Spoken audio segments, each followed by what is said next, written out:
We are All right. live. We're live. We're live on All right. Perfect. YouTube and whoever you guys are streaming. So, um, all right, everybody. So this is the cast and crew of the Giant of Kandahar movie, and we're going to be talking about giants, the movie. And I want to thank everybody for being here. We got the cast and crew. We've got Mr. Mike Kaloob, my assistant director and co-producer. We got Mr. Tim Solis Hello. and Don Green, Damon Orozco, and Drew Silvis. All right, so let's get going on this. All right, so real or myth, guys? Did giants actually walk the earth, or is it a myth? What do you guys think? Well, according to the legend, they did, but who's to know for sure? So the Nephilim from the Book of Genesis history, or misinterpretation of? So it definitely comes from the Bible. Well, it definitely goes as far back as the Bible, as far as I can tell. The Nephilim, ancient giants born from the angels, half angels, half men.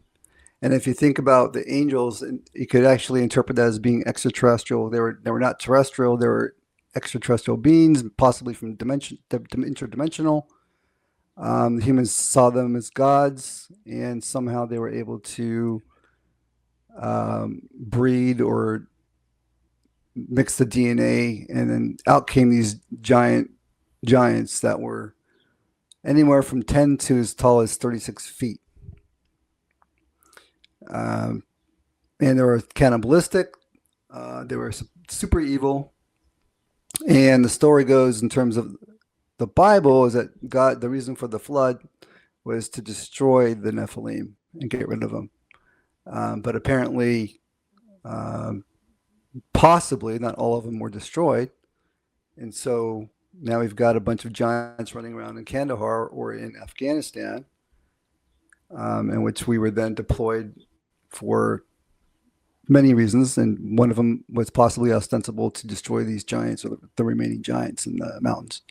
So then we have the story of the Giant of Kandahar, where our soldiers, our U.S. soldiers, encountered a 12 to 15 foot giant.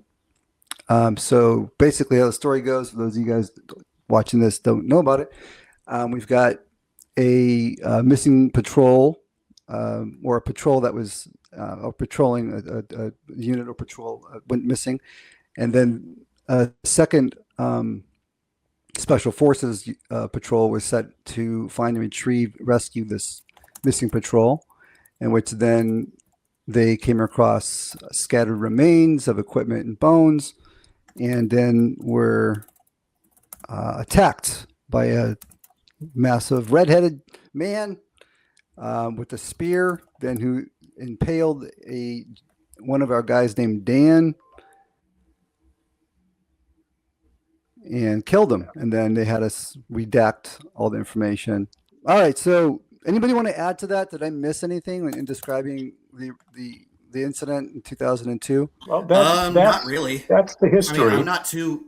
So I'm gonna share my screen here. Think about it this way. Can you guys see this? Yeah. Yep. All right, so we got a bunch of little doggies. We got the little Chihuahua, all the way up to the Great Dane and whatever this dog is over here, right? So let's say, for example, 1,000 years from now, right? Or let's say, to 1,000, 2,000 years from now, the only animal that exists is this little Chihuahua, right? And then one of the Chihuahuas is talking to his buddy Chihuahua, and he's talking about how 2,000 years ago, there was a giant dog that existed that was 20 times as large as they were. Let's say even 10 times as large.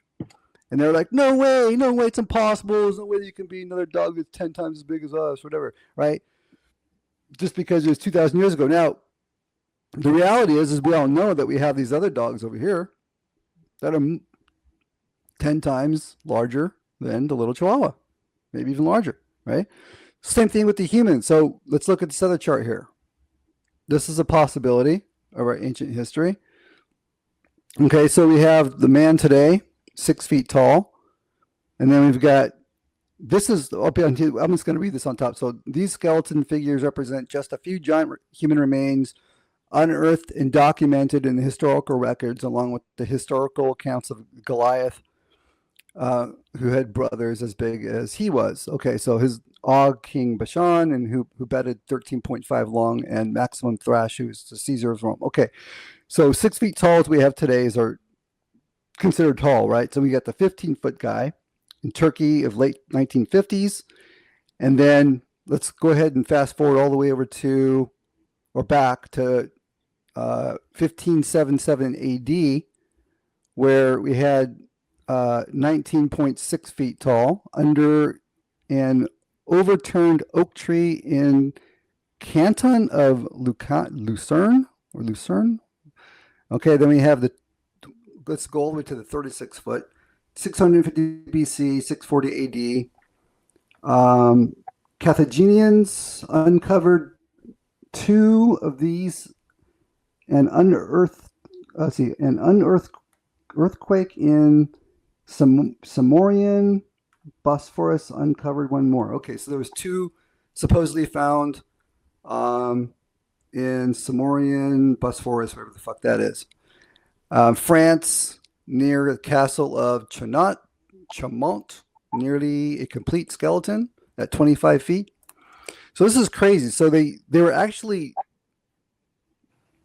as large as 36 feet, and then over time they shrunk and got down to 8 feet, 12 feet, got larger again to 15 feet, and then now we're back to man size again. But they weren't really men though, guys. Remember, they're like half man, half angel, which then they became the Nephilim.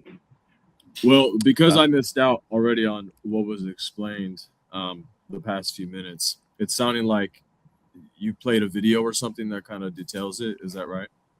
No, I'll just share it real quick again. For those of you that don't believe in giants and say it's impossible to have a 15-foot man, we start with this. First of all, the giants aren't man. They're half man, half angel, extraterrestrials, interdimensional beings. Once called angels, now we kind of call them extraterrestrials, or they could be both, or you can say it's nonsense. But what I'm saying is that if you think it's not impossible, look at these dogs here, right? Let's say 2,000 years from now, the only dogs that exist from then, 2,000 years from now, would be this Chihuahua. Nothing other dogs exist, right? And one Chihuahua's talking to another, and he's telling them how 2,000 years ago there were dogs that were 10 to 20 times their size, and when the other dog says bullshit, it's impossible. But we all know that you have these giant dogs over here, the Great Dane and these other dogs, that are much larger than the Chihuahua. And so same can be possible with the humans. This chart here, which is a chart of what we are saying, based on this, they're saying that we have unearthed these, the history of unearthing skeletal remains. Shit. 36. Yeah, 36 feet tall. And that was in, let's see, well, for 650 BC to 640 AD. They were 36 feet tall, and they were unearthed in Samorian Bosphorus. Anyone know how to pronounce that? Uncovered 1 more. So there's 2 of them uncovered. And then if you go, as time went on, they shrunk all the way down to 8 to 12 feet. You have Og, you have Goliath, who was 10 feet tall, almost 11 feet tall. We had his brother Og, who was 12 feet tall. And then as they shrunk, then they got bigger. In the 1950s, we unearthed one in Turkey in the late 1950s, and that was 15 feet tall. And then we have man, who's just a regular, a tall guy is 6 feet tall on an average tall man. So this is how I am saying, describing how anyone who is not a believer, how it's quite possible if you look at it in terms of these dogs here, and if these dogs, we only had a Chihuahua in 2,000 years, how that conversation might go. So that's the way I look at it in terms of my logic, and I wanted to see what you guys thought about it. Yeah, well, I have some thoughts, and I'm sorry I have to go early. So maybe let me just throw that in. I'm skeptical about the giant story, But on the other hand, I'm just agnostic about almost everything, because in a universe where over 90% of what exists we call dark, dark matter, dark energy, we call it that because we are just totally clueless. It doesn't mean that they're dark. It means we're just wandering around in the dark. And to say, oh, I know that couldn't possibly exist for whatever reason, you can come up with lots of reasons. There's satellites and trail cameras and drones, and why aren't there movies of it? But if these are beings that can move within dimensions or whatever, we don't know nearly enough about the universe to say that couldn't happen. I mean, you can say it, but that doesn't make any sense that you are credible at saying that couldn't possibly happen, because how the hell would you know? Yeah. Yeah, and then the way that they describe it, I've never been to Kandahar, but Nick, my nephew Nick, has been to Kandahar. If you guys remember Nick on the first day shooting, he was in Kandahar actually a couple years after the incident, and he was explaining how the mountains over there are almost unearthly. It's kind of weird that anything can be up there. But have any of you guys watched the Mike? What's that YouTuber guy, Mr. Bayong? Whatever. He was Mr. Ballin. Mr. Ballin. Mr. Ballin. Yeah. He was was he a SEAL or was he a Ranger? I think he was a SEAL, Navy SEAL. He was Navy Yeah. SEAL. Yeah, he goes. So he would got a lot of his stories from I guess the military. So yeah, it's like a buzz that went around that time, classified until one of the whistleblowers, and it just went around the campfire. That's what I was thinking. That's why that story is kind of new to me. Yeah, that's the one that pulled me in. Yeah, that's the one that pulled me in and got me in the deep dive. It's whether you believe it or not, but there's somebody there that recounted that story, and the way the person talked about it. So I'm like, yeah, I think it might have counted something. Then we got L.A. Marzul, who broke the story, I think, right? Yeah, I believe that's the guy's name, or I forget who, but yeah, I mean, you have all these strange things that going around. But if you want to talk about giants, I mean, if you want to, not saying that we are from them, but like, who were the first giants that ever, in the beginning of time was the dinosaurs. So something that large can happen, whether if you believe in the Bible or whatever. I just feel like there's like big animals even that exist now. If you want to talk about the whale or whatever, they just somehow evolve somehow in time. And if you want to, if my opinion, if I want to believe something like that, yeah, I think it happened. Do you think these things? What do you think of the whole idea of these things being biblical? Oh yeah. Maybe the David and Goliath story. That's how we kind of incorporated the story, Ed, when we first started off. Yep. It was like when you talked about making a movie about the Giant of Kandahar. I was like, yeah, that's pretty cool that you guys you're thinking of a story like that. But when you hear the word giant, for me, I always hear about the like stories that I hear from the Bible, and one of them is, of course, David and Goliath. And for you to incorporate the story of David or somebody that's like the runt of the family going against something that's big, it's like you're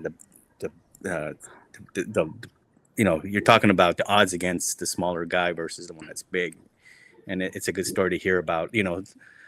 Here's David always being left behind, and he has his brothers, they are soldiers, all ready to hunt. He's the little runt that's left in the family, but he's the one that defeated the giant. And to put that story that you have about the Giant of Kandahar, I know it's just a recollection of that incident that happened in 2002. To add that in with the story of David, it makes it more like a beautiful piece to it, because there is sort of like a correlation to, there was a giant a long time ago in reality, and then there was one in the Bible, and you put those together, it's like a retelling of two stories instead of one. By the way, we came up with that idea, the way that Mike's telling it, the way that we came up with the idea of meshing those two together over like a lunch at a restaurant. We were discussing before getting going. Yeah, and Mike had a great idea. Yeah, that was actually. I was very surprised you got it written in 1 week. I was tripping. I was Yeah. like, okay, we just had dinner, like, at a Yeah. Japanese restaurant, and then, Yeah. a week later, he's all like, "Oh, I got the script." I'm like, "What?" Yeah. Something like That that was would take no longer than well. It was a but great idea. That was I Mike. read That the was script. your idea, buddy. I was like, wow. Yeah. I know. I mean, to have you Yeah. that quick like that. Yeah. It was all And but- structured, and then you got the characters of Dan and David. Dan was the actual person that perished in that incident, and then of course there's David. You put those two guys together, and that's how you come up with this story, Giant of Kandahar, and the tale of two brothers. And That's right. one's the man, the more masculine one, while the other one's kind of like the quiet, docile brother. So yeah, I thought that was Yes, sir. put those together, correlated together. It's like it made a beautiful piece out of this, this film that, That's right. And by the way, we have what? we're hopefully gonna see. No, I'm yeah, just no, saying, yeah, we're releasing it. Bro. I know, brother. I know. Yeah, we're We're waiting for it. So no, it's coming. It's I'm in post production hell, so there's a lot going on. You've been busy. But I heard. Yeah, I've been telling my fans about it. But by the way, we have Tim who plays David, and we have Damien Orozco, or Tim Solis plays David, and Damien Orozco plays Dan. And it was something really interesting there. We switched from the original incident in 2002, where Dan was speared and killed. What we did is we kind of did like a little switch, and Dan is a different character that possibly was switched purposefully in the real story, in the real incident, just to like throw everybody off, and so that they can't connect the dots easily, right? That's a possibility. That's a theory that was running around, is that maybe Dan wasn't really Dan. Maybe the name was a different name, or maybe there was another guy. And so we kind of threw that into the story. And then, of course, what Mike was talking about, adding in a character named David to put that David and Goliath together, kind of ties it all together and makes it a very unique touch to the story, and making them brothers that are they're kind of somewhat disconnected in this franchise in terms of their relationship. Damien, would you like to talk a little bit about your character that you're playing?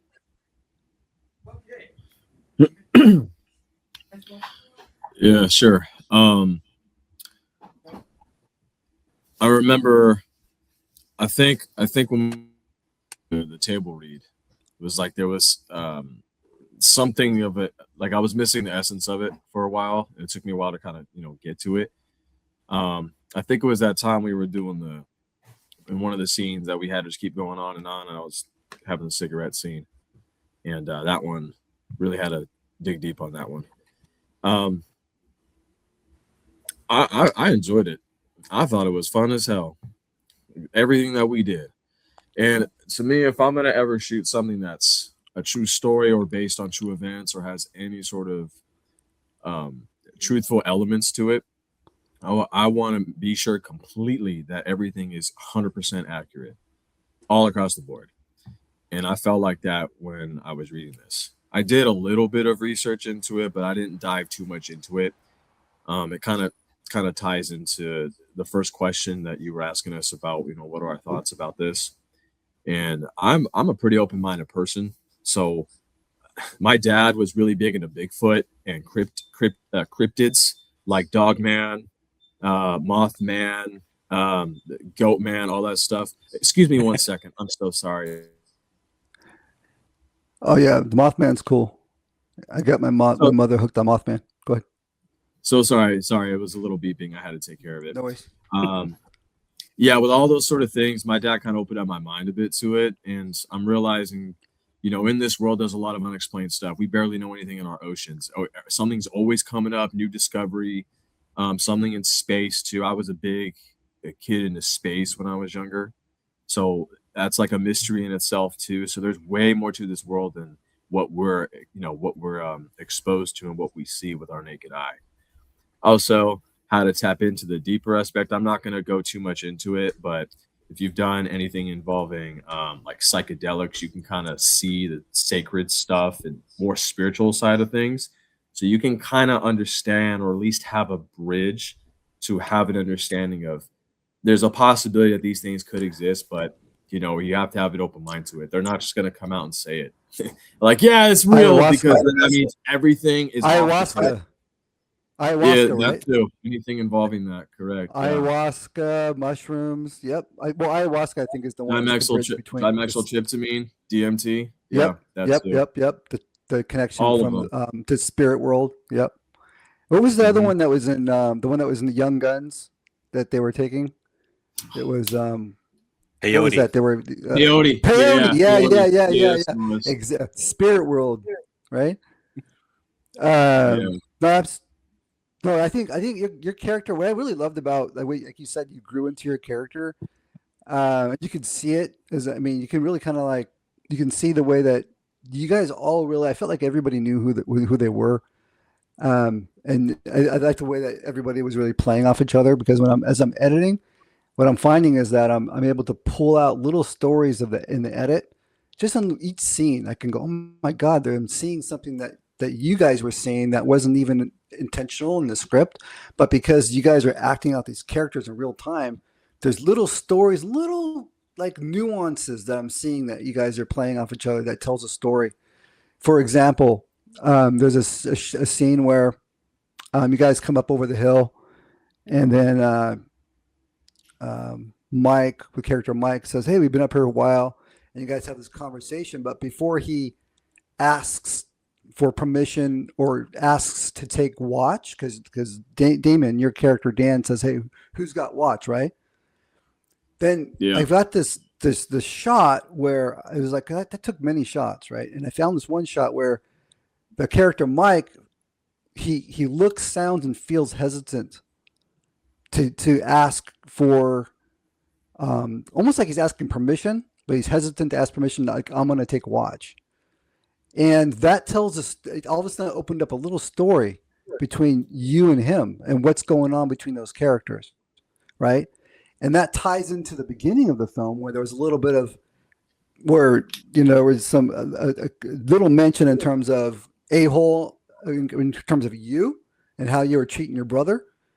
And then all of a sudden, oh, maybe Dan knows about what he said, or maybe he overheard him, or maybe this is something that he said in the past.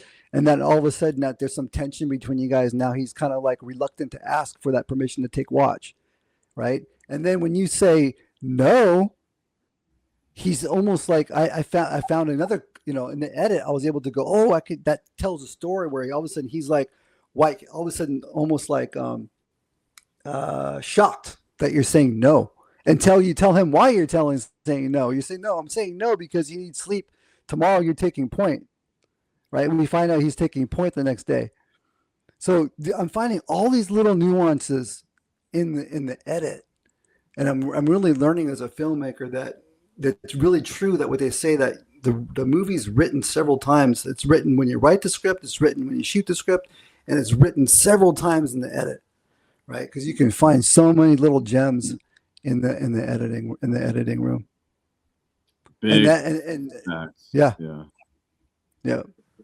And that's part of the reasons why we're at where we're at in terms of timelines, because every time I do an edit, I come across new clips as I'm looking for something else, and I find gems. I go, oh my God, I need to throw this in there. I need to throw this in there.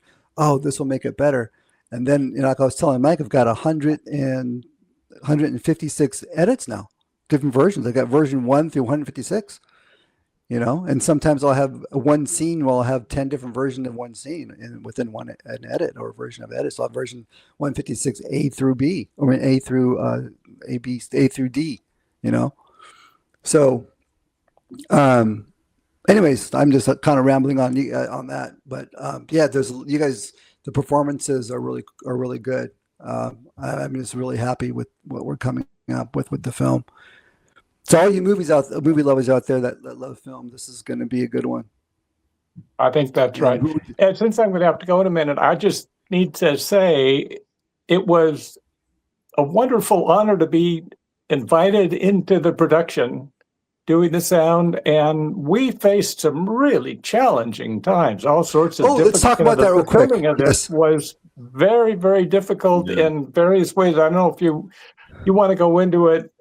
Yes, let's later, do it. but Challenges. we all Challenges. Let's worked do it. very hard. I mean, between the place that decided that, well, they hadn't bothered to process the permit, so we had to all leave. And I don't think I'll ever probably get to work on another film where the director ends up in an ambulance, but Yes. wind and all sorts of I almost stuff. died. Made I it almost just killed very myself, difficult. guys. Yeah, and Yeah, talk about yeah. devoted to your art. You're willing to do that. I And literally almost killed so- myself doing this. so this was, for me, getting to work on the film, just this crew, it's just a wonderful experience to have under my belt. So, Yeah. thank you for that. Oh, you're welcome. Yeah, let's talk about the challenges, man. I mean, that was crazy, right? I mean, like I literally almost killed myself. I almost had a heart attack. That's fucking wild, right? And then the guys that were in the EMTs, what do they call them? EMTs? Is that what they called mine? EMTs? I think they're called EMTs. Yeah, paramedics. I don't Yeah, know, EMTs. they were, when I was in the ambulance, they were asking me, "What are you doing? What are you shooting? What are you?" They were more interested in the film. They were like, "Tell me, send me the." I swear, they said, "Oh, send me the link when you're done. Send me the movie." They were just so interested in what we were shooting, and I have a feeling that a lot of EMTs are ex-military. I have a strong feeling that a lot of those guys, if not all of them, were ex-military. That could be. I also have to say we needed the EMTs, and as far as I could figure out, it was kind of a little mini miracle because we wouldn't have had them there if there hadn't been the mix-up in the paperwork. So there was a problem with the, with the getting. That's what brought the people who called the EMTs was concern about the paperwork for the permit. So it was just an amazing series of events that let you put this all together. Yeah, and do you guys remember? I didn't even know about this because I was squirming around in pain, right, in a ball. But there was a giant bird that was at my feet. Do you guys remember this bird? Giant seagull of Kandahar. It's like a pelican. It was a pelican Yeah, that was. yeah, I kind of Do you guys remember this pelican? Interesting. Yeah. I don't remember that. Yeah. So Oh, this little- Tim wasn't there. apparently- Yeah, Tim. Yeah. At that time, Garrett was playing your character, the other actor. Yeah. So they- apparently, Oh, gotcha. Cameron was saying Yeah. there was a pelican by my feet that was hanging around me. And then, it was just weird. He took a photo of it, but by the time he took a photo, it wasn't up near me. But he says it was hanging around, like literally, like 1 or 2 feet away from me as I was squirming on the ground. Damon, do you Probably remember wanted that? a Togo sandwich. We had Togo sandwiches that day. Yeah, you probably wanted a Togo sandwich. Yeah. You had a sandwich in your pocket or something. I don't know. Maybe. That's what they call for. Yeah. Food. And then too bad we didn't have Drew here because he dropped off because his phone is not connecting well. But we had an incident where Drew, Don, I don't think you were there, but Damon, you were there. Oh, yeah. And- I know the God, incident. are you talking about his foot? Yeah. the foot. Yeah, he was wearing the military boots that Were Yeah. cheaply made, yeah. He had Yeah, like a if you small wanna use pipe a- go through his boot and puncture his foot. yeah. Yeah, Yeah, I remember that. and It was all bloody. It went right through his Yeah. shoe. And he was just Right through God. it. He had a patient like a saint because he's like, oh guys, don't worry about it. I could just drive myself to the hospital. But yeah. I'd be Actually, freaking we out finished the if I shot could- too. He wanted Yeah, to we finish finished the the shot. shot. Yeah, we He- finished he the ran- shot. Yeah, he wanted to finish He it. Yeah, ran- that's Like a a true warrior soldier. right Yeah, there. Yeah, Thank so you for your service, Don Drew. and Tim, Don and Tim weren't there, he ran on a foot that had a stick in it, and we weren't even sure if the stick was still in it because he snapped it off or he pulled it out. He wasn't sure if there was still a piece in his foot, and yet he still took the shot and ran from 40 feet out from where the helicopter is supposed to be or whatever. Gotta talk about dedication, right? Yeah, it's like Kobe Anyways. Bryant when he tore his Achilles. Still wanted to do those 2 free shots or free throws. That's what remind me. That's Yeah. a warrior right there. Just keep I on, wish- I keep wish he pushing was- until Yeah, what happened to Drew? Just keep grinding, I Hey, guess. he dropped. Yeah, just keep He grinding. dropped like a fly. Hey, drop. I Good, wish man. I didn't even catch it Drew. for some reason. I didn't catch it. Yeah. No, he had to drop off because of his phone. But yeah, he He's dropped just like a so fly. chill, Like, dude. Yeah. you guys so are chill. all running, and I'm watching you guys on in my That's the viewfinder, helicopter and you're scene. running. Um, And then helicopter scene, and then all of a Yeah. sudden Drew just drops like a rock, just falls. Yeah. And here's the weird thing, Don and Tim, it wasn't even a stick; it was a piece of straw. It was like straw. a hay straw, piece of hay that went through his shoe and into his foot. Like his foot just hit it at the proper right angle where it went through and in. Really bad Anyways. quality. Man. it's those Hey, Timu shoes, those Timu boots. It's Timu. I got it on Timu.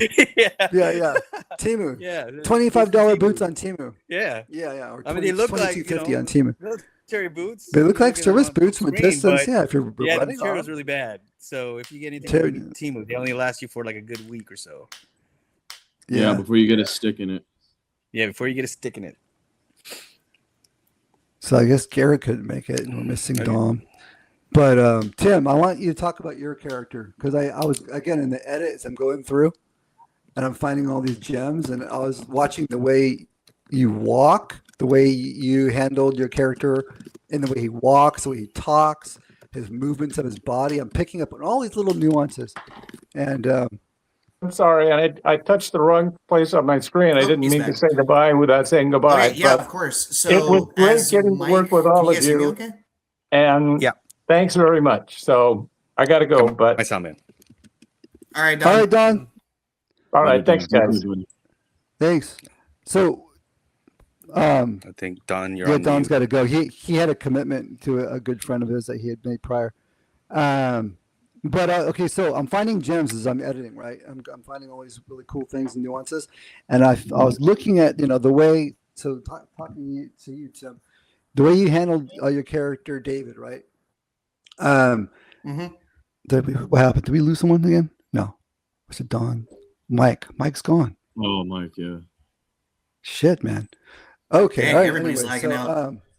So weird. All right, so yeah, the way you were like, I'm watching the way you your character walks, the way he sounds and talks, and it's definitely not you. So let's talk about that. Okay, well, Was as that Mike let me ask mentioned you this. earlier, Was it conscious that did you do that consciously or subconsciously?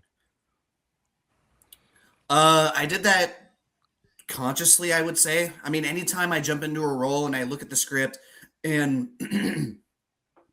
I get an idea, like the first impressions of a character, I try like to change up the way that I walk, the way that I speak, the way that I would like throw a punch if I'm doing a fight scene. It really does depend on the character. Sometimes, usually I'll play it straight because I've always been more of a lead actor than a character actor. So it's very easy to incorporate a lot of myself into this performance. And to be honest, I felt like I did for the most part. I know in this case it was a little weird because, as Mike mentioned earlier, I was not the original David. That I was actually it was performed by Garrett, who unfortunately had to leave the project because he was moving.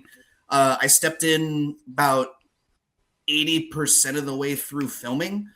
So it was mostly just pick up shots with me. So I tried to replicate as much of Garrett as I possibly could, but I didn't want to do an impression of Garrett, if that made any sense, because it would have just been weird. Yeah. So to anybody who hasn't seen the teaser yet, if you see me and another actor that doesn't really say anything, that's Garrett. We both play the same character. But yeah, there's not really much more I can say about that other than it was an amazing experience. And I had a great time giving him all these like little, these subtle nods and the body language that you saw me when I was acting opposite Damien. That look that he gives where, I can't remember his name. Damien, I'm just going to call him Damien. I can't remember his character's name. I'm sorry. Dan. Thank you. Yep. He says, dude, you gotta get your shit together. And then I was like, that look right there, I thought I did really good at. And then of course, like me waking up from the nightmare, it was all stuff that I kind of ad-libbed because I'd only read the script once, and that was long before like my first day of shooting with you guys. so I just kind of winged it. But it was fun. I had a blast on it.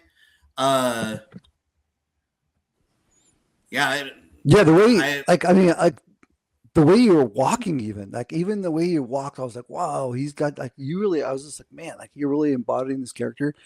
And I felt like just like that, like just helped Damien interact with you based because of what you were doing, and you guys are just feeding off each other.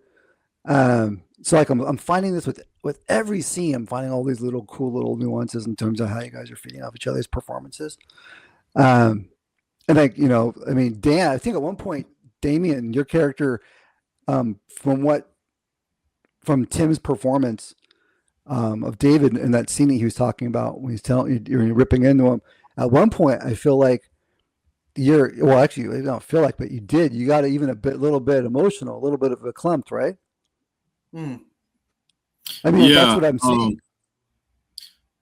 Was that where it was just him and I was like, just trying to get him out. Okay, so what is that scene? Okay. Yeah, it certainly was.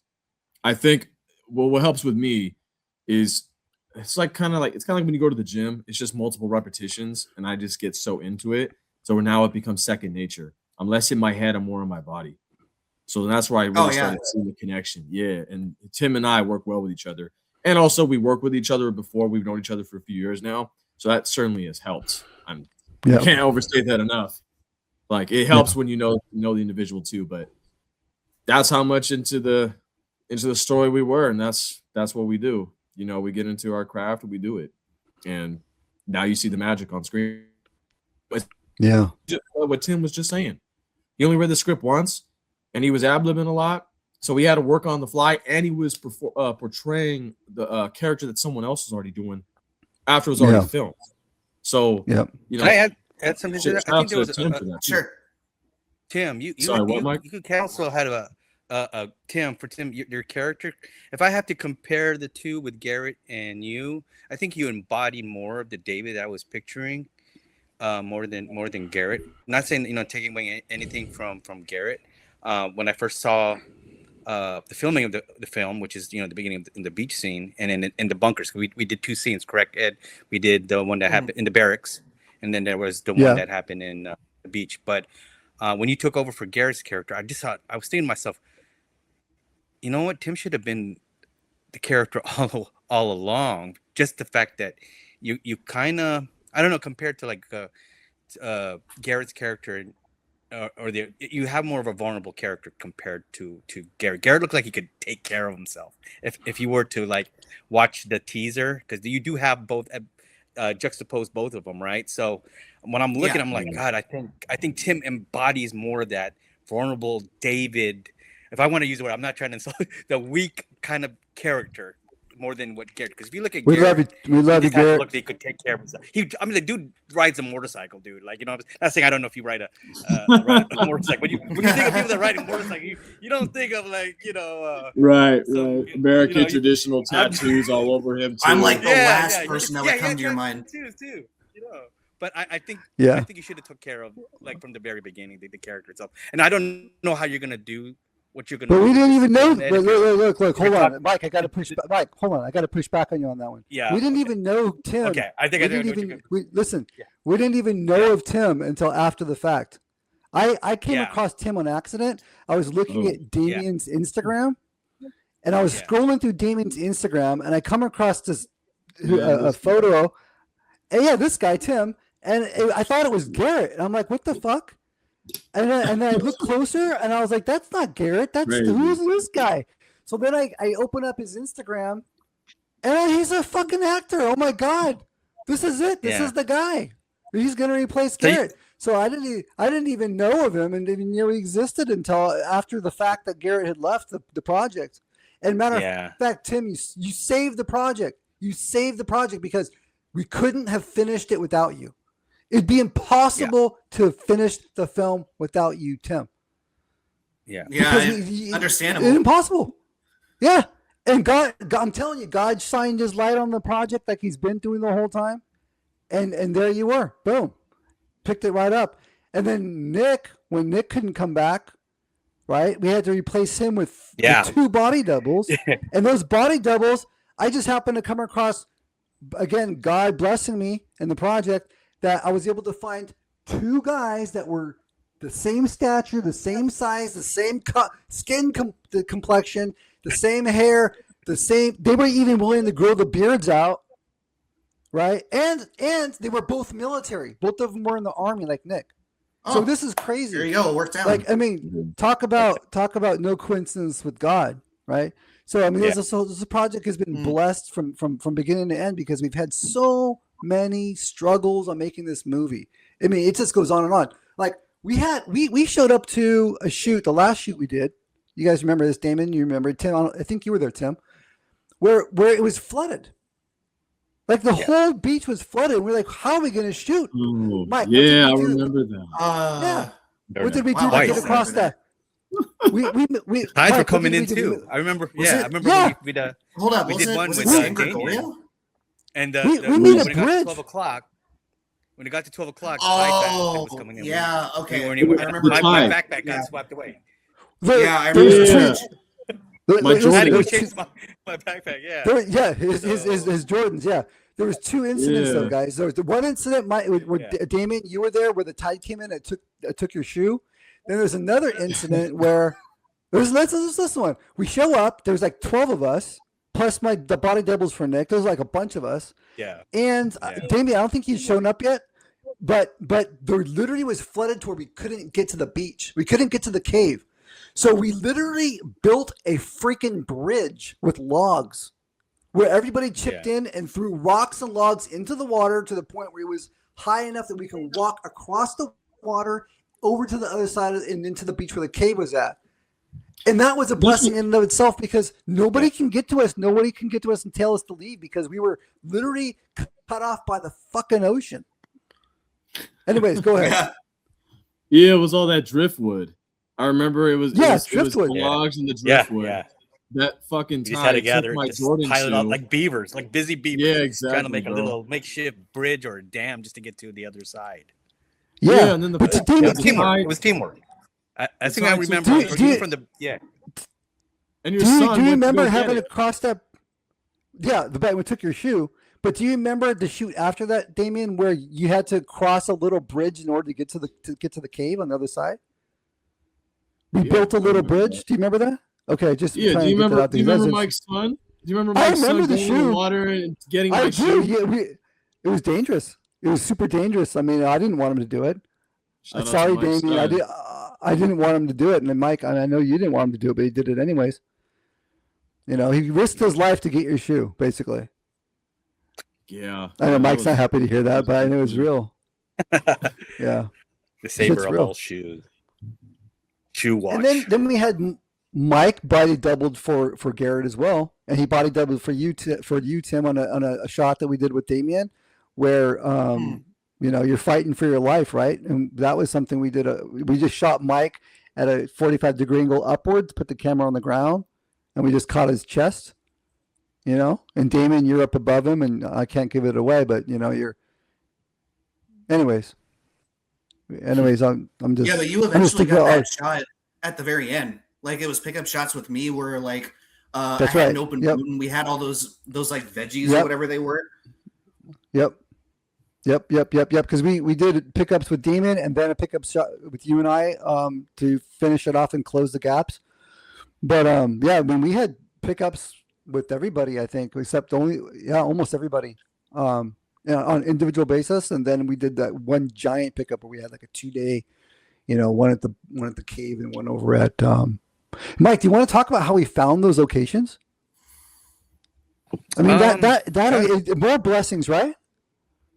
Yeah, I just remember that you knew of a cave that was out in San Mateo. I didn't even know about it. I came across it on We went to go YouTube. check it out, but if I recall, they were doing locations or what do you call it? Remember, we fun didn't have a location for. We had no locations for the patrol scenes, and then all of a sudden, Mike comes up with the idea of Coyote Hills Yeah, because we had Yeah. nowhere to go, and Mike's like, "Oh, Coyote Hills," but Yeah. but I had been there, and I was like, "Oh no, Mike, there's nothing there." But Mike's like, "No. There's this one place." Yeah. This is one spot, and we just went because we had been everywhere. We tried Yeah, the mountain. everywhere. That mountain. The Yeah, campsite. for the mountains, Yeah, for the that was campsite, perfect. for the 'Cause- patrol. Yeah. Matter of Yeah. fact, I do remember you guys asked me for a recommendation. I told you about a spot where Yeah. I went shooting with some buddies in the hills. Yeah, we did check Somewhere that in out. The one out Pacheco Road or I-5. Pasco. Yeah, Yeah. it's no 2.5 hour Is that the drive. one? It was like Yeah. it was a firing shot. Yeah, we went by there, and I just thought it was kind of dangerous, man. Because all I hear is It was super dangerous. I don't know. I don't even know if it's gonna affect the sound or.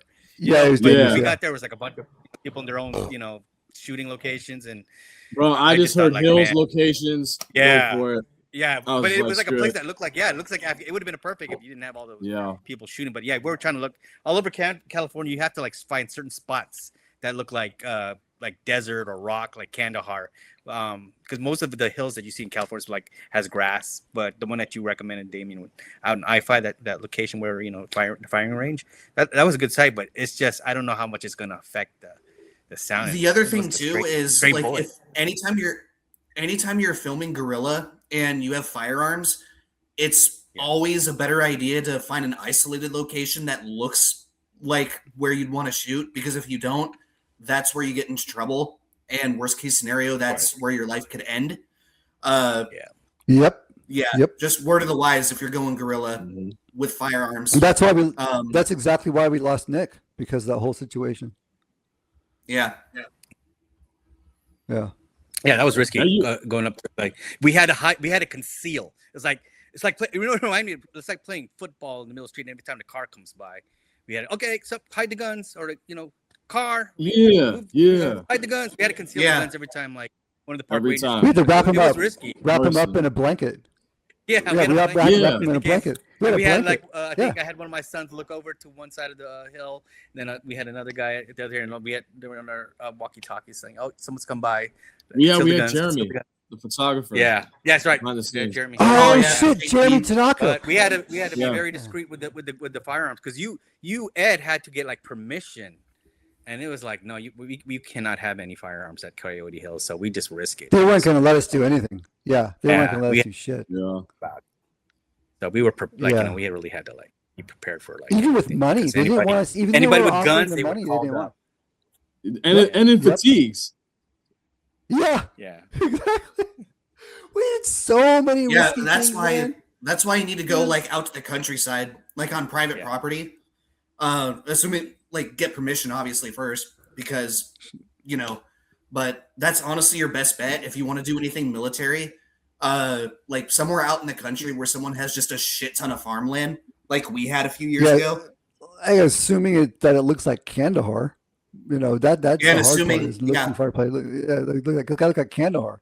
That was the hard part. But we just like magically found this perfect spot over on Coyote Hills, right over here in Fremont, that looks a lot like Kandahar. It was just like a 100 yards by 100 yards, Mike, right? Yeah. I mean, Yeah. I mean, we even got the great sound out of that. The gravel on the feet. Yeah. I mean, I got sound. Like I'm gonna play. Like I'll play the. Should I play the teaser for the podcast, or should I not? No.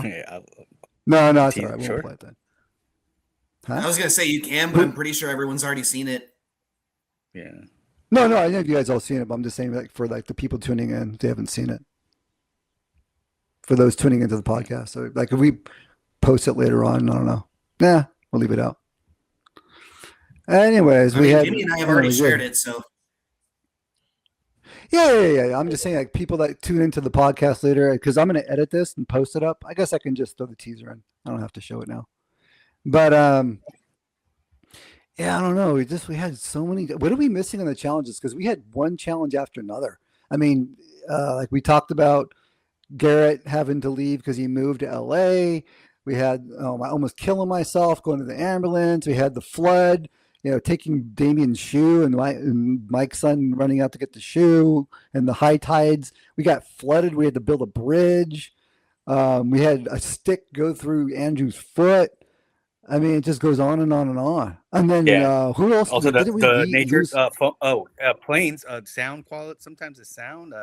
The planes would come by. Coyote Hill, so every time they come by, so That was another thing, fight against the wind. So those natural, elements. Then we had to somehow. Oh yeah, the natural wind is elements, and then Yeah. having to replace Nicholas, replace him with body Yeah. doubles. Oh yeah, the We actors. Just had, how many body doubles did we have? We had one for Nick, Yeah, right? two. Or Yeah, right? two. Yeah, two guys Yeah. playing Replacing Nick's character. Yeah. two different scenes Yeah. too. One guy playing for one Yeah. scene, another guy playing for another scene. Yeah, Yeah, exactly. Because one guy had to go. Yeah. one guy had to go. Yeah. Yeah. But the main was like I having think we got two Davids. two Davids. Yeah. Davids. Yeah. And so far, no one said anything. No one's made any comments. So far, it's almost like a complete like a mesh, like a, it's like I had. Well, I usually see that somewhere. I don't know if you guys watch Game of Thrones. Any of you guys watch Game of Thrones? But they did a couple of characters, not the main characters, but some of the supporting characters where they changed actors in mid-season, or when they go to another. I know the Mountain. The Mountain was one of the characters. Yeah. That used like 2 or 3 different actors, and then there was another actor played by 2 different characters that was a love interest to Daenerys. So having like 2 actors playing one role in one movie is something I can't I can't think of any other movie or any short film that used like 2 actors for one character in one movie, unless the character died. Like there's one movie starring Heath Ledger, The Legends of something Parnas. This is before they completed the project. They had Johnny Depp, Colin Farrell, and another guy to play that one character. So that's because of the reason that Heath Ledger he passed. Yeah, died. Back in like 2000. Yeah, so they changed the whole script by. Oh shit! He just 3 committed characters. suicide. I didn't even know he committed suicide. Yeah, Huh. yeah, Killed or himself. overdose or something. I don't know. Yeah, The guy who But played that's something I could think about. Spartacus. Yeah, because I just got Spartacus. questions like this because you had ideas of if you're going to use both actors in the movie, or are you going to use something that's updated in technology like AI? No, that was the original face idea. replacement? Was to do. Can you guys hear me? Is my sound on? Yeah, good to you. Okay, all right. So originally, I originally planned on replacing your face, Tim, with Garrett's face, or possibly vice versa, replace Garrett's face with your face, and use face swap. But even with the latest technology, we weren't able to capture the nuances of your performance. So your performance was so good, Tim, that I didn't want to lose the nuances of what you were doing. Yeah, And the AI wasn't able to pick up the nuances.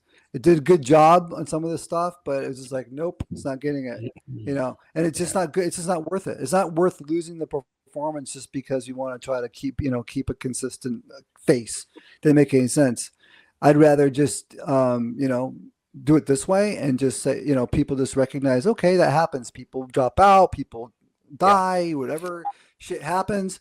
The guy in Spartacus passed away. He died of cancer, and they replaced him with another Spartacus, and it was just as good. And like even my mom, she watches Days of Our Lives. There was a little girl on her show called Days of Our Lives, and it's like a soap opera. And then the next day, all of a sudden, after watching it for a long time, all of a sudden I'm like, hey, that's not her. It's another little girl. They replaced her. I was like, okay, it happens. Shit happens. For whatever reason. But as long as we telling the story is the most important part, right, Mike?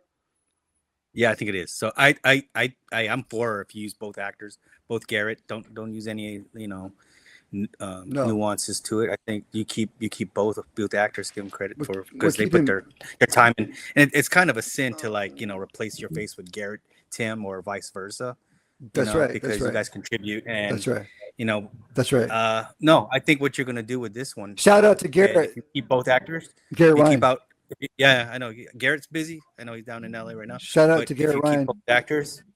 Just keep it as it is. Keep actors. Don't. Yeah, that's what we're gonna do. We're keeping. Yeah, I made that decision a while back. That's good. Yeah, I made that decision a while back, keeping both guys in there. But yeah, so AI is not replacing film, guys. So those who talk shit about AI replacing film, bullshit. No, AI is replacing CGI. It's not replacing film, it's replacing CGI. So the way that filmmakers have used CGI in the past is the way that filmmakers are using AI today in the same way. Now, are there AI films? Yeah, there are AI films with no actors in them, sure, right? But there are also CGI films as well, right? And guess what? We call those CGI films, so not live action films. So if you have an AI film, yeah, it's an AI film. That's no different from saying, oh, we got a CGI film, right? Disney made a bunch of CGI films. They call them live action. No, they're not live action. They're CGI films. Right? And they've been making CGI films for the last 15, 20 years, right? They're not live action. They don't say that they're live action or try to say that they're taking over live action. No. They have CGI films that are completely CGI, and then you have films that are live action that utilize CGI when you need it in order to fill the gaps and get the shots and the creatures that we need, right? So that's what we're doing, where you are replacing CGI with AI. The technology. Yep. And that technology Even is though hard it's to keep not up with, quite guys. there yet, it's getting close. Yeah, it's getting close. Like I said, it's not going to replace filmmaking, guys. It just replaces CGI. And those who make AI films are no different from those guys that were making CGI films. It's just a lower barrier to entry. That's all it is. It's a lower barrier to entry. You don't have to have as much skills or knowledge as you once did to do a CGI film to make an AI film. But it's the same people that are going to be making the AI films are the CGI guys, or the guys that want to do, that aren't. They're not going to make live action films, and it's only going to make live action films more precious and more meaningful and more rare. Well, I'm not even say rare, but just more meaningful, right? Is to actually shoot live action rather than being lazy and going out there, oh, I'm going to make an AI film. Just as lazy, I used to think, and I still think that even CGI films are lazy. Can't stand them. Hate them. And I love CGI when it's needed in the film. When you need it, and you don't want to put a man in a costume, use CGI. But today we're going to use AI. Yeah. What do you think, Mike? Yeah, I'm into the practical effects. I'm kind of an old school guy, so sure. I know Practical it's effects helpful for the meantime. But I just saw a movie just recently with Demi Moore the other day. It's called The Substance. Have you guys seen that movie? But I've heard of I it, was but I've watching. I was never like, wow, seen it. they're using a lot of practical effects, like the latex. The people that especially when they're doing. I don't want to give away too much of the movie, but they had to like change Demi Moore's character to like some kind of ugly looking character because she's taking some kind of formula. But the effects that they use reminds me of watching like a movie from the 80s, the late 80s, and they use the squirting blood, the pumps, and nowadays they're using AI. Oh yeah, the red hoses. But you got these guys still working, the one, because you could tell like the character that they're using, it was all makeup, and it's like they don't use those people as much as before, those people that work on this type of. By the way, we use practical effects, right, Mike? We use the practical effects. Yeah, I think the majority. Yeah, we did. I think, yeah. The only thing we had a chest wound. Yeah, we had a big hole in the chest, exactly. and a giant spear coming out of the chest. Makeup. Yeah. Practical effects. Yeah. Practical effects. Is that show the movie The Substance? Is that with that green, literally like substance? That's it. Yeah. Every time I saw that, I kept thinking Reanimator. It is literally a spitting. Yes, image. It does. It's yeah, kind of like that. It's kind of that fluorescent type of Reanimator is a good one. I like that. That's I see you have a love for horror movies, Damien. Say again? Yeah. You have a love for horror films. I've noticed on your. Fuck yeah, man! I grew up on them. My dad was the one that laid the foundation for that. Yeah, your dad's teaching you right, because man, all the '80s stuff. I see you post a lot of the screams. Adding on to what you were mentioning about practical effects, I'm right with you, man. From everything from back then, that's what they used, and it took a human creativity, their expertise, to make this stuff look real. And all the hours, the money, and just the Yeah. dedication to do these sort of things, That even was if blood, it's sweat, only tears. for fucking not even 5 minutes. It's all worth it. It's so much better, cleaner, and it's just everyone coming together, yo. Like that's what it was about. Creativity. Now it's just go ahead, Yeah, we're getting cheated. Yeah. give a pool of money, we'll slap on, a head coming off, like scanners, like they used all prosthetics and stuff. You know what I'm saying? Like heads blowing up, and the Thing, of course. I could go on and on about different movies, but I'm not trying to, I'm not trying to just, just like give a laundry list of movies that have it, but you get what I'm saying. All about practical effects, baby. I'm right with you, Mike. A lot of old horror movies had that back then. Yeah, true. Yeah. Facts. Yeah, we're being cheated with the CGI. It's no longer effort. All it is just punching in some, Being cheated. program. No, it's not that easy.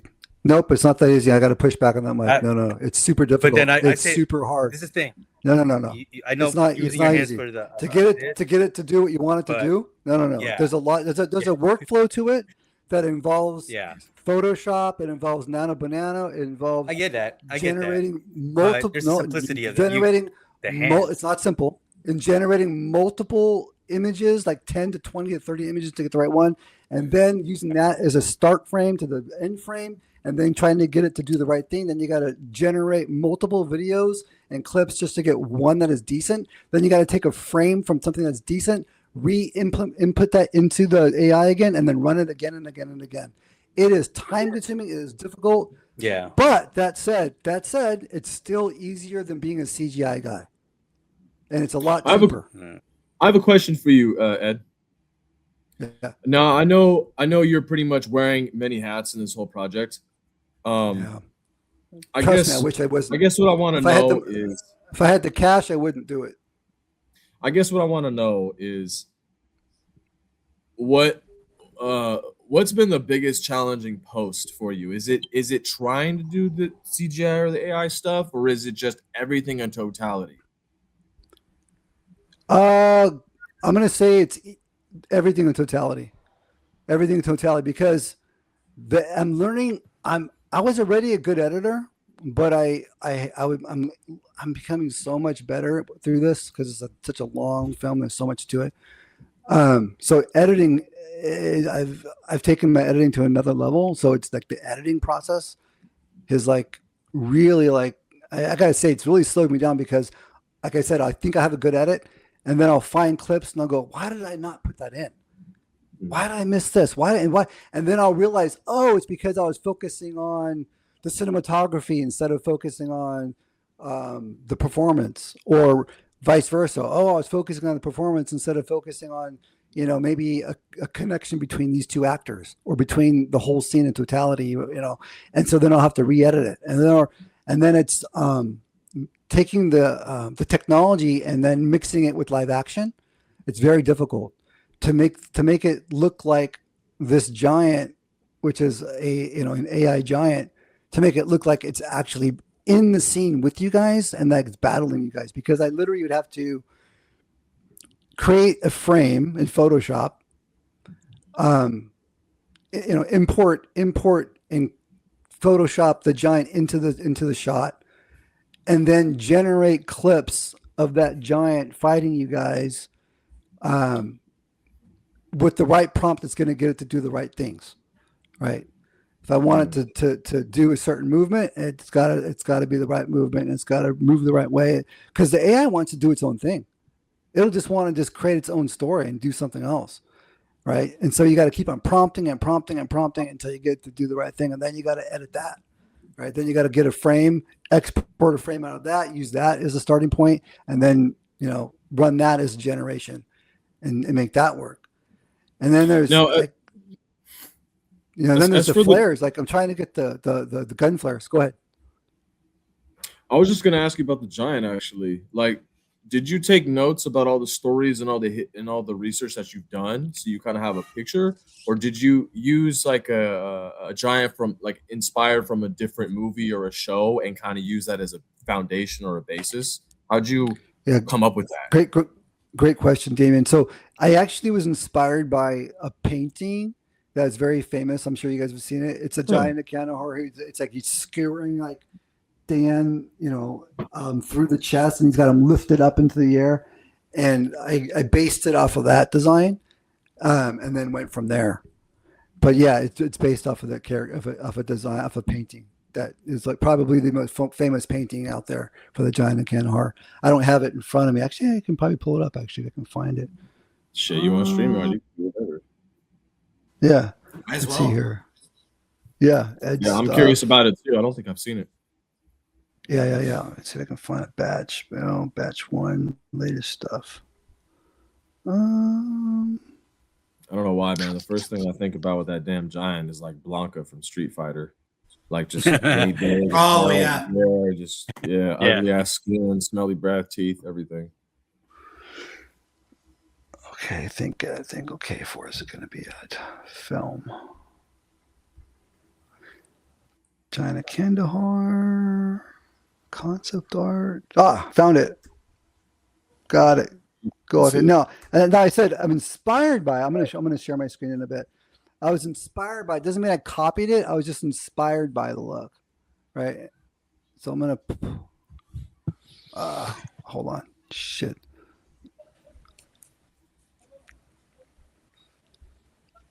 All right. Here. And even the position of the skewer, like Mike and I were both inspired by that. We're like, yeah, we got to do that. Like, definitely lift them in the air, because there's another version of the story where he doesn't get skewered up into the air, but rather the spear comes flying out of the cave and gets in that fashion. But we like the idea of skewering David and pushing him, and then shoving him into the air high. So I'm going to share here. I've seen this before. Yeah. That is badass. Yeah, that's the inspiration. And then you gonna show us a clip of what you made so far? I'll show you a clip. Why not? Oh hell yeah! Oh, dude, go. let's go. You guys deserve it. Close your eyes. Damn, who's that stud? God damn. Who's that stuff? Oh, my G-Shock watch. Still have it too. Is that Drew or is that Garrett? I think that's Cameron. Cameron's the first one in. Oh, it's Cam. Cam. Yeah, I can tell because the beanie. Pretty boy Mike. The quintessential beanie. It's you, pretty boy.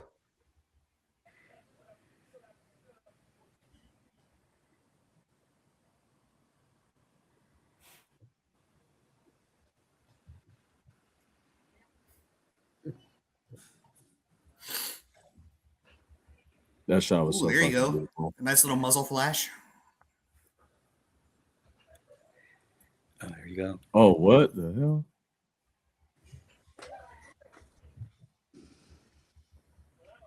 Oh shoot.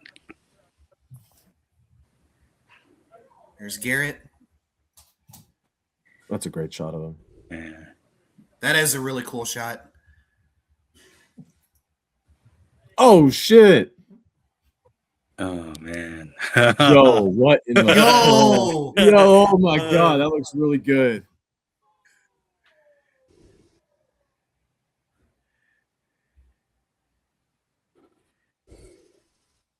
Oh shit.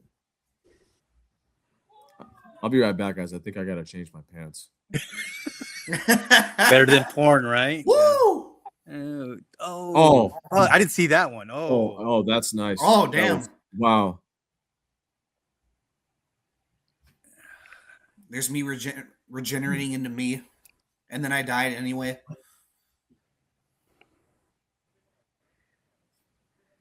Good shot of that pike. That's a really good shot of that pike. What the hell? Yeah. Yeah. There's a photo that Jeremy took with it close up, and you see Garrett and I think Cameron in the back, kind of like. It was a great photo.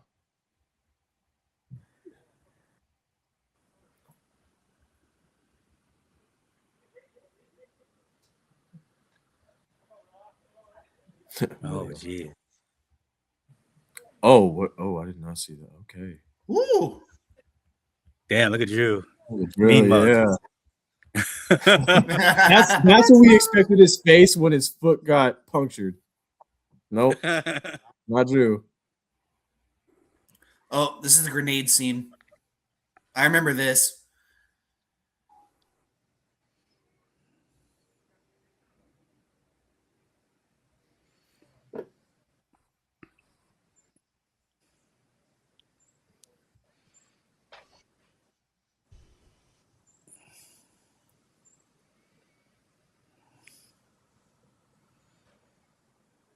Oh, geez.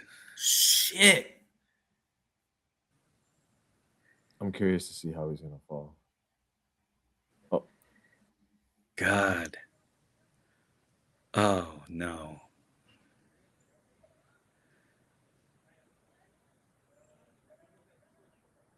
Miguel did a hell of a job on that makeup.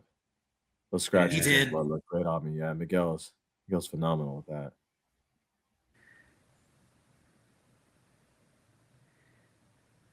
Man, I wish I had my own makeup kit. For like Warplane, not for that, not for that. Are you sure, Tim? I'm positive.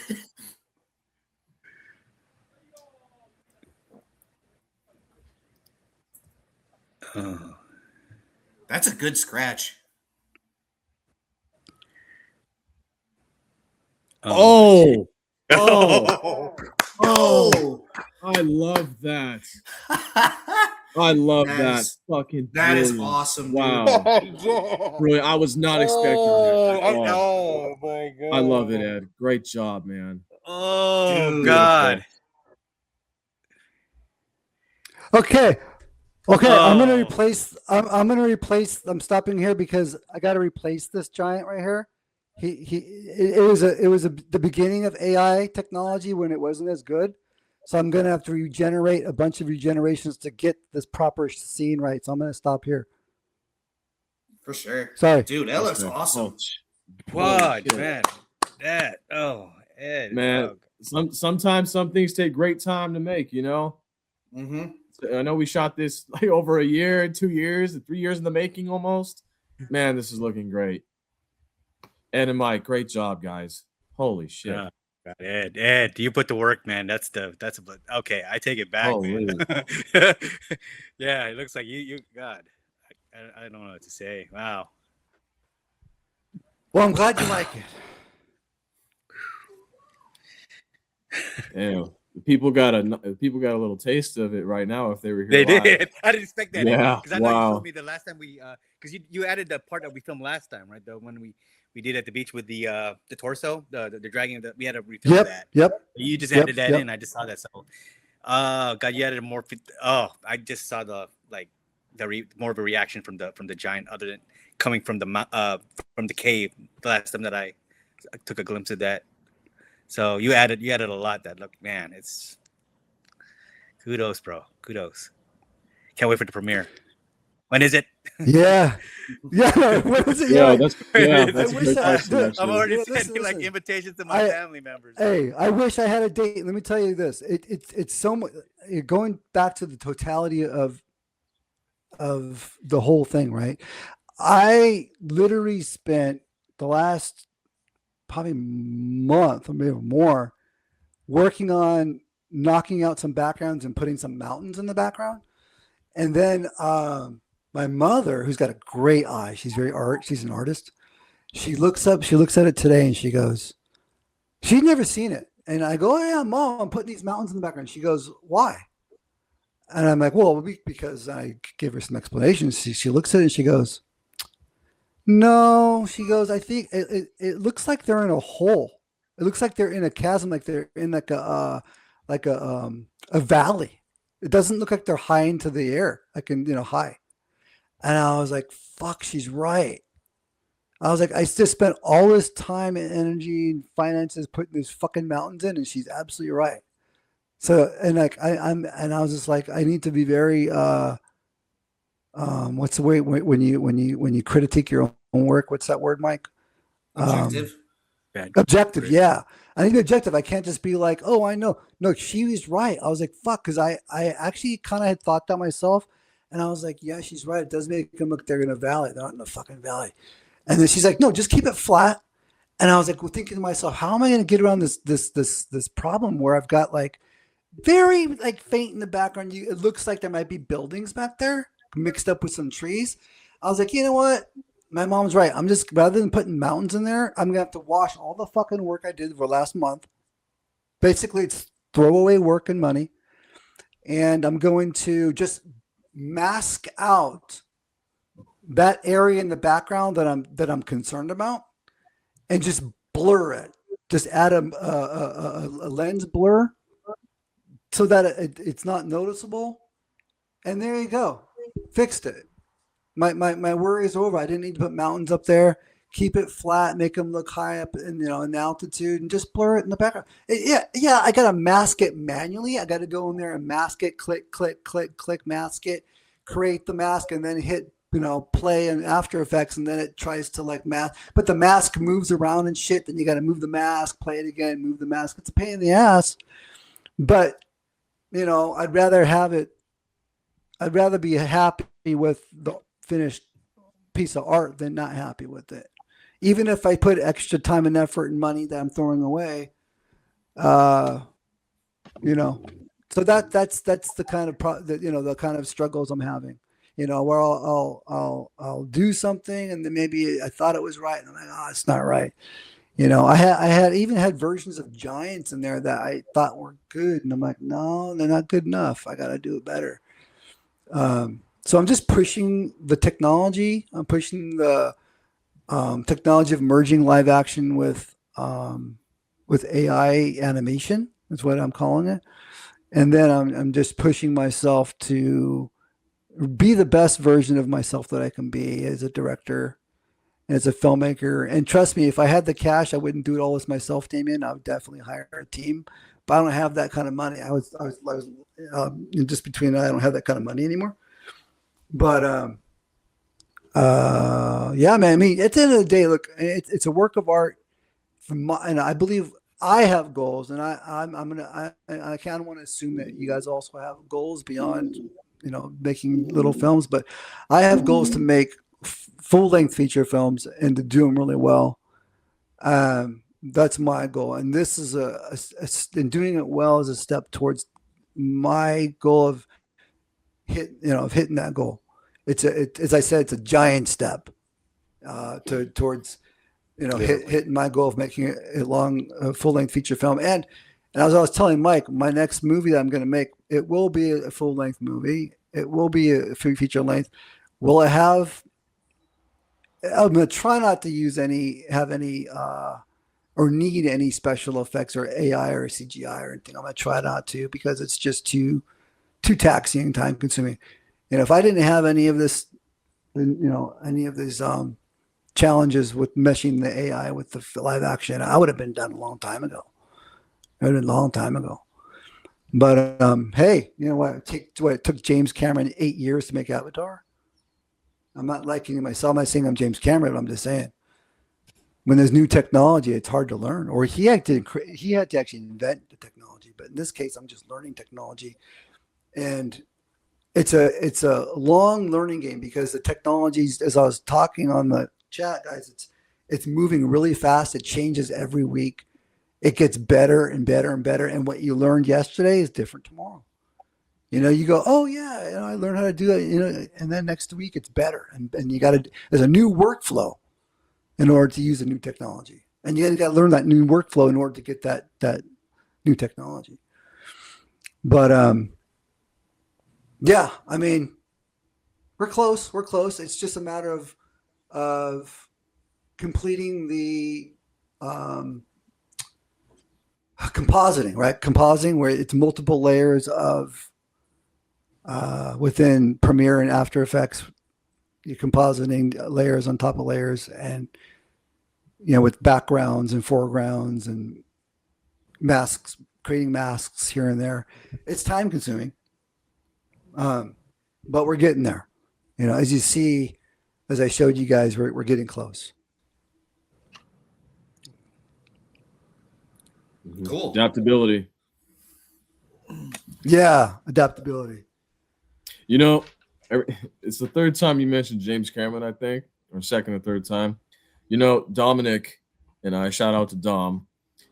Him and I, every time we talk, we have an inside joke with that James Cameron shit. We say it all the time. It's like our shtick. You mean like you mean in the movie Giant of Kandahar movie? Yes. We took that line from the movie, and that's kind of our inside joke. It's like our thing. What's the line again? Aliens? Yeah, alien shit. Yeah, alien shit. James Cameron shit. Yeah. Yeah. Yeah, I showed that to my my cousin. She liked it. She started laughing. Yeah. So One of the best lines in the whole movie. yeah, it's good stuff. All right. Well, I'm happy you guys liked it. More energy for me to keep on pushing forward and get it done. But yeah. Anyways, I think, is there anything else you guys want to add to it before we sign off? Not really. I feel like we covered everything pretty much. Yeah, we covered a lot. Yeah, It's been I think an we're hour and pretty a good half. too. Hour and a half. Yeah, hour and a half. Pretty good.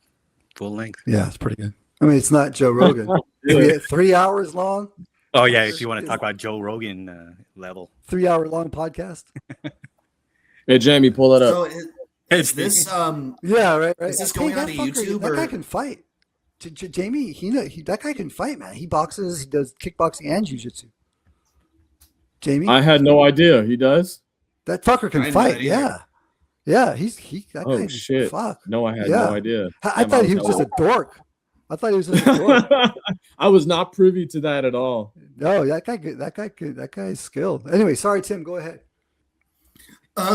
excuse me. Is this going on to YouTube, Facebook, like once it's over and like once it's edited? Oh yeah, absolutely. I'm gonna edit sure. this podcast and then upload. Sounds Probably good. most of just Yeah.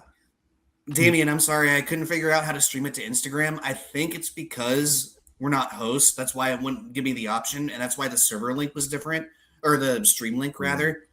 So I think it's only done if you and I are hosting, but I'm still trying to figure that out. But if I have a solution for you, like a definite solution, I'll DM you.